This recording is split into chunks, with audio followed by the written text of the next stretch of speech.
All right, so in this video, we're going to discuss inverse functions for trigonometric functions. All right, so right here at the get-go, it goes ahead and it gives us some restrictions on our trig functions that we have to restrict our domain. What I want to do is I want to discuss the reasoning behind why we need to restrict our domain on these functions. So right over here to the side, if I was to look at this graph right here, you can see how it's a wave and it's constantly repeating. What this is an actual graph of is this is the graph of the parent function of y equals sine theta. So this is just a graph of the sine function. And in this, if I was to look at it, if you recall when we were discussing inverses and whether or not something an inverse had, or if an inverse existed, it was because it would pass the horizontal line test. And because if it passes the horizontal line test, each output has its own unique input. Now, if I was to go ahead and look at this, this would not pass the horizontal line test. Like, I mean, I can draw a horizontal line anywhere and it's going to cross the graph multiple times. So this is not something that is invertible unless I restrict the domain. So what we have to do is we have to consider where we could restrict the domain in order to make this be invertible. Typically, you would start at 0, and wow, that is so not a straight line. Typically, you would start at 0 and you would draw something like so, and try and do that. And if I was to go ahead and try and restrict my domain, I would only be able to go up to right here, pi over 2 or 90 degrees, before I would fail a horizontal line test. So instead of doing that, what we have actually decided to do instead in math is to restrict the domain so that it would be from pi over 2. Ooh, I just tried to turn my drawing tablet to see if I could do this. There we go. Pi over 2 to pi over 2. Wow, this is really hard to do from home. There we go. Pi over 2 to pi over 2. That's, or negative pi over 2 to pi over 2. That's what we've got. Also known as negative 90 degrees to positive 90 degrees. And if we look here, I would pass the horizontal line test everywhere. And so when you go to do an inverse of sine, or also known arc sine, if you try and do that, it has to have an output value of anywhere between negative pi over 2 and pi over 2, or negative 90 and positive 90. And that is a restriction for sine. And so as you can see, that's what that's saying right here. For angles in the interval between negative pi over 2 and pi over 2, if sine of y is equal to x, then arc sine of x is equal to y, or inverse sine of x is equal to y. It's just taking our inputs and outputs, swapping them, and that's what we have. Okay, now it gives us this interval from 0 to pi for cosine. Well, why is it 0 to pi for cosine, but negative pi over 2 to pi over 2 for sine? Well, let's look at why. Here's sine. Let's look at cosine. Looks very similar, doesn't it? In fact, I might think that they're exactly the same, except if you notice right here at 0, cosine's up here up at 1. It starts at a maximum up there, whereas here at 0, sine is actually 0. And that makes sense because if you think about your unit circle at 0 degrees or 0 radians, cosine is 1 and sine is 0. And that's what we're looking at right here. Because if you actually notice, the entire x-axis is labeled with radian measures. So those are those angle measures all the way around, and the values that you would have for your y-axis, or the output values, are whatever cosine or sine are at those points. And that's why, like I said, cosine is 1 right here, and at pi over 2, for example, cosine is 0, or at pi, it's negative 1. Anyways. But here for cosine, if we restricted it from negative pi over 2 to pi over 2, it would fail the horizontal line test the entire time. So that's not what we want to do. Instead, cosine, we want to sit here and we want to go, okay, so let's start at 0. It's so hard to draw a straight line when I'm not standing. 0 to 0 right here, or not 0, just 0, 0 to pi. So that's what I've got. From 0 to pi, it passes a horizontal line test everywhere that I look. So that is the domain that I have to restrict cosine in order to find inverse cosine, in order for that to exist. And then here is the graph for tangent. Now we've got these weird little things, but again, it's repeating. And what are these little things right here, these little dashed lines? If you recall, those are going to represent an asymptote. That's where the function is undefined. And if you recall, maybe, for example, at pi over 2, tangent there is 1 divided by 0, which is undefined. And so that's exactly what's happening there. We are getting an asymptote because it is divided by 0. That's where cosine is equal to 0. Okay, so tangent, instead of going from 0 to pi, sure, it would pass a horizontal line test, but it has this asymptote in the middle. We want some continuous interval, something that we don't have to worry about picking up our pencil to draw part of it. So that's why we have decided to do tangent right here from negative pi over 2 to pi over 2. And when I say we, I don't mean like me. I mean like everybody in mathematicians. That's just the rule. That's what it is. From negative pi over 2 to pi over 2 is where you would restrict the domain of tangent in order to find arctan or inverse tangent. Okay. So that's the necessary background information here in order to make sense of these first 3 sentences. This is just saying that at any point in time, if you are being asked specifically to find one of these things with this -1 that indicates inverse, at any point in time, if that's what you're doing, your answers for each can only be within these intervals if it is in radians. Now, if it is in degrees, it would be from negative 90 degrees to positive 90 degrees, or from 0 to 180 degrees, or from negative 90 to positive 90 again. So just keep that in mind. Okay. Now, no inverse relations inverse relations do not exist for angles outside of the inverse restrictions. Meaning, right here. So this is saying that sine of 3 pi over 4 is equal to root 2 over 2. That is true. If you look on your unit circle at 3 pi over 4, that the sine value would be the square root 2 over 2.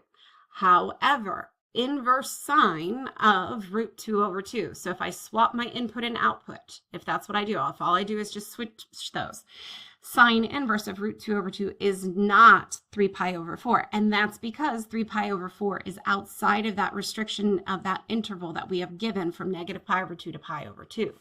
3 pi over 4 is greater than pi over 2. However, our answer is when the sine is equal to square root 2 over 2. If you think about that, everything happens twice. Well, not everything, but everything happens twice if it's not on an axis. So in other words, the root 2 over 2, 1/2, and root 3 over 2, those happen twice for positive and negative for everything. And so this is positive root 2 over 2 in 2 locations, at 3 pi over 4 as well as pi over 4. Pi over 4 falls within that restriction of negative pi over 2 to pi over 2. We've got this restriction right here. Well, if I was to consider that, 3 pi over 4 would be about right here. Sorry, not 1/2. That was not the output. It would be about right here, okay? And then same thing where it is also equal to it be about right here, okay? So I've got 2 locations where it's equal to root 2 over 2, okay? So with that being said, we've only going to provide the one answer right here that falls within that restriction of that negative pi over 2 to positive pi over 2. So that's why right here, this is not an inverse relation. Sine inverse of root 2 over 2 does not equal 3 pi over 4. Instead, it equals pi over 4. Okay? So let's look at these and determine whether or not an inverse relation exists. So sine pi over 6 is equal to 1/2. So what I need to do first is I need to swap my input and outputs and write it as an inverse. So sine -1 of 1/2 is equal to pi over 6. Okay, so that's where we've got to go. Okay, so pi over 6, does that fall within my restrictions that I have from negative pi over 2 to positive pi over 2? Sure enough, it's right here at 30 degrees. That's going to be what I have. Now, at that point in time, is my sine value, the y coordinate on the unit circle, is that equal to 1/2? Yes, it is. So yes, the inverse relation does exist right there. Okay, let's try this next one. All right, swap input and output. So I have cosine inverse of 0 is equal to 3 pi over 2. So again, cosine, that's going to exist in my range over here from 0 to pi over 2. Where's 3 pi over 2? Well, 3 pi over 2 is right here at 3 pi over 2. That's outside of my domain right there. So that is not what I want to have. So no, this does not exist. Now, however, cosine does have an inverse value that does equal 0. Now think about where over here between 0 and pi over 2 would that exist? Where does cosine equal 0 in that range?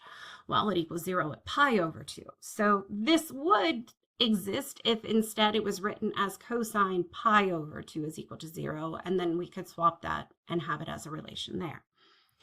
Okay, let's try this one. All right, I'm going to write it as an inverse, sine inverse of negative square root 2 over 2, and that's equal to negative pi over 4. Okay, so again, let's consider sine. Okay, sine's got to be over here, quadrants 4, quadrant 1, from negative pi over 2 to positive pi over 2. Well, where's negative pi over 4? Negative pi over 4 is going to be right here in my 4th quadrant. It is greater than negative pi over 2. It is less than positive pi over 2, so it falls within that domain restriction. Okay, so now let's consider, is sine at negative pi over 4, is it equal to negative root 2 over 2? Sure enough, it is. So yes, this is an inverse relation. Okay, last one over here, tangent. So I'm going to write this as tangent inverse of the square root of 3 is equal to negative pi over 3. Okay, so now what I've got to consider is the domain that I have restricted for tangent. So again, that's going to be this right-hand side that I'm going to have here from negative pi over 2 to pi over 2. And negative pi over 3 does fall within that. So negative pi over 3 would be down here, negative 60 degrees. It's going to go right there, negative pi over 3. Okay, so that's within my domain. However, is that the relation? Well, at negative pi over 3, what is tangent? Well, let's think about that. At negative pi over 3, I've got my coordinate points there are going to be 1/2 and negative root 3 over 2. Well, when I take those and divide those, I'm going to get negative root 3 over 2 divided by 1/2. The 2's are going to cancel out, and that's going to leave me with negative square root 3. This is just positive square root 3. So no, that does not exist because that's not correct. If this was a positive square root 3, then that would be correct. Or a positive pi over 3, then that would be correct. If it was a negative square root 3, then that would be correct. But as it stands right now, it does not work. Okay, so let's see. These are all values that basically you're going to be wanting to look at your unit circle to get their values. It's honestly just so much easier to do that. Okay, so now that we've done that, I have gone ahead and put my unit circle over here so we can refer to that to answer these questions. Okay, so if I'm looking at this right now, I want to know at what angle does sine equal 1/2? That's how I always kind of, as soon as I see that -1 in here, I'm realizing that this is different than what it has been before. In the past, you'd been given questions like, okay, sine pi over 3. And you'd go, oh, what is the exact value of sine at pi over 3? And your answer would be the square root of 3 over 2. These were the kinds of questions that were on our last quiz and things like that. Those are those exact values. This, as soon as I see the -1, I'm no longer going, what is the sign there? Instead, it's at what angle does sine equal 1/2? And so let's come over here and look at our unit circle. So I'm looking in quadrants 1 and 4. So up here in quadrant 1, quadrant 4. And in fact, I'm going to go ahead and tell you right now, instead of using the values that I have right here on my unit circle, I'm going to update these. It's not going to be 11 pi over 6, 7 pi over 4, 5 pi over 3. It's not going to be 300, 315, 330, nor is it negative 270 or anything like that. I'm not going to use 360. I'm not going to use 2 pi. Okay, instead, I'm only going to use 0 degrees or 0 radians. I would use negative pi over 6 radians, negative pi over 4 radians, negative pi over 3 radians, and negative pi over 2 radians. Likewise, negative 90 degrees, negative 60 degrees, negative 45 degrees, negative 30 degrees. And those should be the only answers that I should give back when I'm doing an inverse for sine or tangent. And then cosine would be anything from 0 to 180. And in fact, I'm going to go ahead and just kind of make this whole thing just kind of specific for doing inverses, because I don't care what's going on over here. I'm not even looking at my quadrant 3 because none of the inverse answers will give me anything in quadrant 3. So I have customized my unit circle to have exactly what I need. All right, so at what angle does sine equal 1/2? So let's come over here and look. I'm looking at quadrants 1, quadrant 4. Where does sine equal 1/2? Well, it's right here is where sine is equal to 1/2. That's at pi over 6 or 30 degrees. Right here, it doesn't tell me if it wants radians or degrees, so I would just say both. So I have pi over 6 and 30 degrees. Okay.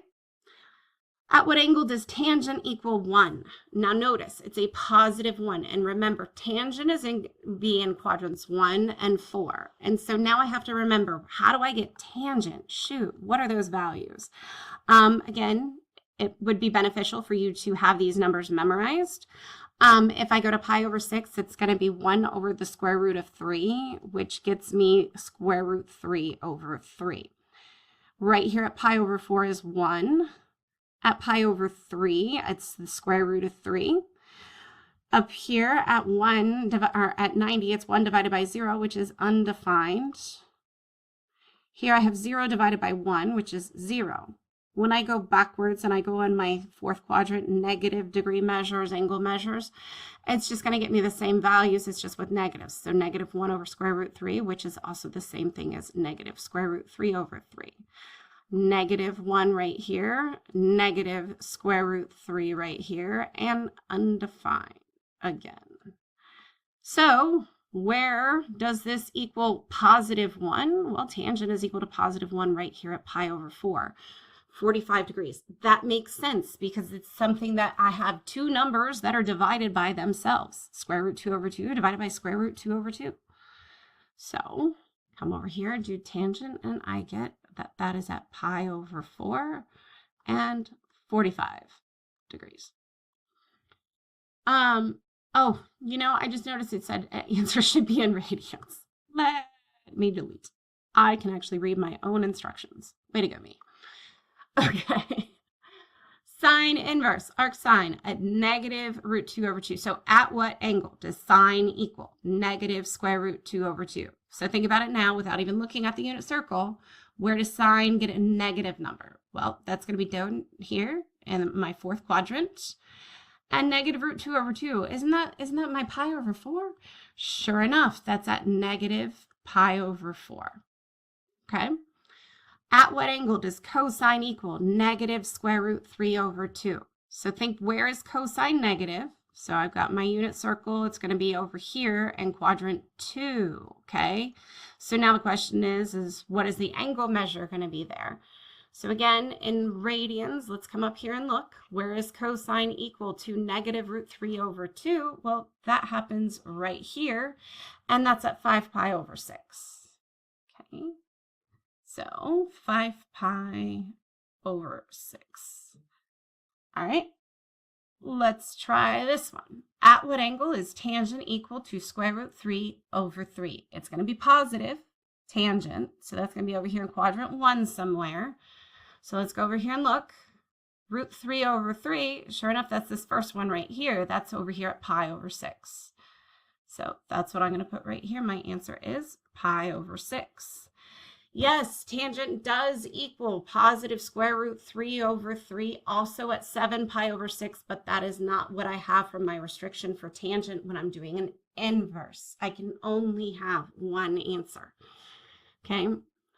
Cosine inverse of 0. So at what angle does cosine equal 0?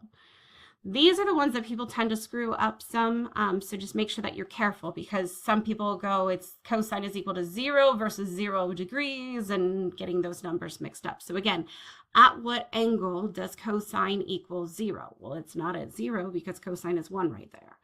Cosine is equal to 0 right here, straight up. It's also straight down, but guess what? Straight down is outside of my domain restrictions for cosine to inverse. So it must only be right here, straight up at pi over 2. So my answer is pi over 2. Okay, sine inverse negative 1. Okay, so at what angle does sine equal negative 1? Well, that's pretty easy. Sine is equal to negative 1 right here, straight down at negative pi over 2. So negative pi over 2. All right, at what angle is tangent equal to 0? Well, that happens at 0. That's where I have 0 divided by 1 when I put in sine and cosine.